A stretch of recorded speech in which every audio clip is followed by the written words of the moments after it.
Hi everyone, Shauné here. It's time for Heart Talk. So Heart Talk is where I like to share my perspective and have candid conversations about being an entrepreneur. The highs and lows, the wins and losses, the emotional roller coaster that often comes with running your own business. I know I got some entrepreneurs out there who can relate. Heart Talk is also about purpose-driven, heart-centered entrepreneurship, which is how I really try to operate my business. And so what do I mean by that? Simply, my business is not just about me, but it's about the people I'm meant to help. You know, people who are supporting others, inspiring others, helping people improve their lives. So yes, I'm in business as a full-time makeup artist, and yes, my business does need to turn a profit to sustain itself, but a business focused solely on sales is just not enough for me. And I think successful entrepreneurs are those who are in it not just for the money, but they're also servants. So this is what Heart Talk is about, and I want to dive into today's topic. So it's been almost 2 weeks since the royal wedding of Harry and Meghan, and articles have been circulating breaking down what was spent, like over $42 million. So some of the articles even broke down that into categories, and so that's what I want to talk about today as far as what was spent on makeup and hair, $18,431.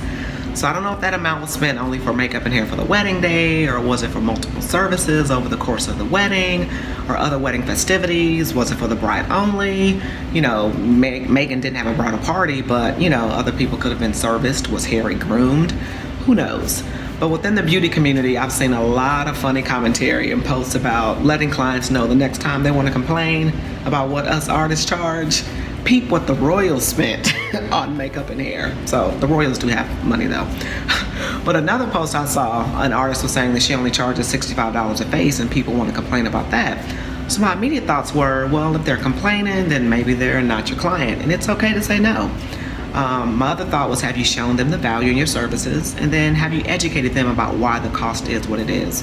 So I've been doing makeup for a long time, and sometimes clients just don't know what all goes into what we do. So when it comes to what the royals spent on makeup and hair, I have a different perspective though, and it's one that I want to kind of share today. And it's not the perspective of my clients better not have the nerve to complain about my rates when I'm only charging this, that, or whatever, but the perspective for me is simply, it is possible. Say it with me, because this is going to be our mantra throughout this video. It is possible. Do you think it's far-fetched to have someone pay thousands of dollars for your services to work with you? I don't think so. Can we say goals? Yes. I don't think it's far-fetched at all, especially if you love what you're doing, you're over-delivering, and you're showing them the value. It is possible to be an artist who is in demand and knows how to command top dollar for your services. It is possible to have clients who value your time, your skills, your expertise, your experience, and will pay your rate. It is possible to have clients who see the opportunity to work with you as an investment rather than a cost or a price, because they're getting a great return on saying yes. It's possible to up-level your services, bring a high touch to the client experience, so much so that royalty wants to work with you. I mean, imagine that. Royalty wants to work with you. Even a celebrity, if that's something you aspire to do. It's possible to stop undercharging and undervaluing who you are as an artist and what you do. It's possible for us artists to stop hustling for our worth. It's possible to stop saying yes to every client and clients that aren't a good fit, so you can leave yourself open to those clients who are a great fit. It's possible to do all of that when you show up bigger and give your clients a memorable, personalized experience. So what do you bring as an artist to the client experience? Think about your process, your presentation, your portfolio. And I'm not talking IG or FB as far as portfolios. I'm not knocking those platforms. I use them both to show daily happenings as far as my business, but they'll never take the place of a professional website or portfolio where I can display the best of my work. So what does it look like to work with you? From the moment you connect with a potential client, a bride in this instance, what is your process so they will say yes? How do you serve them? You know, do you court your clients? I just spent the past 6 weeks in my Rules of Engagement program for bridal makeup artists talking about this very thing and helping artists to develop and refine their process from identifying and targeting and finding their dream clients, but then taking it a step further and thinking about the process in terms of a courtship. So the same way courting happens in relationships, first there's some interest there in the beginning. Okay, this is the same as a client showing interest in your work, maybe initially reaching out and wants to know more about what you do. Then things go a step further and there's a strong like. So this is maybe you sharing more information about what you do and what you have to offer. So then this process may go back and forth for a while, but the hope is that while you're wooing and courting your client, it will lead to an engagement. So that's both of you saying yes to working with each other. So then the wedding day comes. So that's the day where you're marrying your client.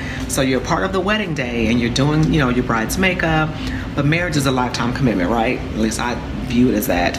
And so I want my client-artist relationships to be a lifetime one as well. That goes beyond the wedding day to other memorable moments. But all of this doesn't happen, this process, this courtship doesn't happen without effort, work, desire, and heart. So what is the purpose in what you do? What is the process? What is the presentation?